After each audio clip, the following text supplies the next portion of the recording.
أعوذ بالله من الشيطان الرجيم. بسم الله الرحمن الرحيم. لا أقسم بيوم القيامة ولا أقسم بالنفس اللوامة. أيحسب الإنسان أن لن نجمع عظامه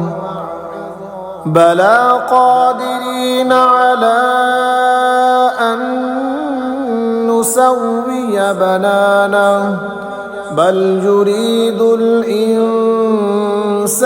ليفجر أمامه يسأل أيان يوم القيامة فإذا برق البصر وخسف القمر وجمع الشمس والقمر يقول الإنسان يومئذ أين المفر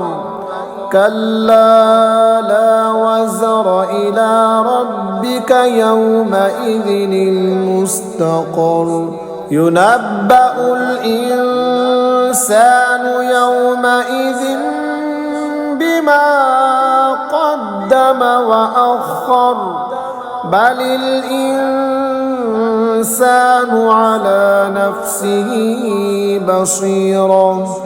ولو ألقى معاذيره لا تحرك به لسانك لتعجل به إن علينا جمعه وقرآنه فإذا قرأناه فاتبع قرآنه ثم إن علينا بيانه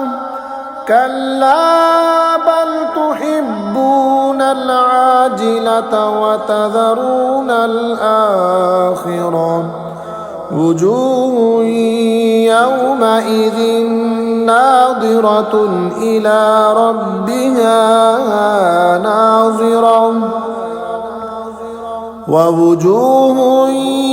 يومئذ باسرة تظن أن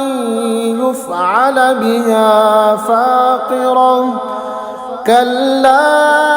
إذا بلغت التراقي وقيل من راق وظن أنه الفراق والتفت الساق بالساق إلى ربك يومئذ المساق فلا صدق ولا صلى ولكن كذب وتولى ثم ذهب إلى أهله يتمطى أولى لك فأولى ثم أولى لك فأولى أيحسب الإنسان أن يترك سدى ألم يك نطفة من مني يمنى ثم كان علقة فخلق فسوى فجعل منه الزوجين الذكر والأنثى أليس ذلك بقادر على